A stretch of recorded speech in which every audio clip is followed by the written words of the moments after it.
санаа би өнөөдөр пиццатай яцгаа.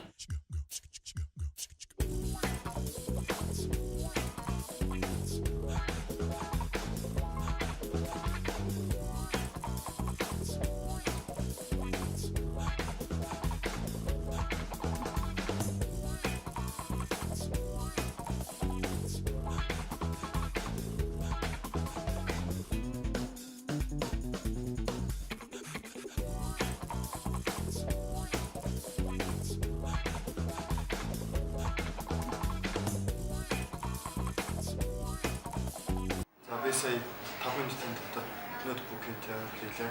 Дизайн гэдэг хоёр дахь бүтээлээ хийж үзлээ.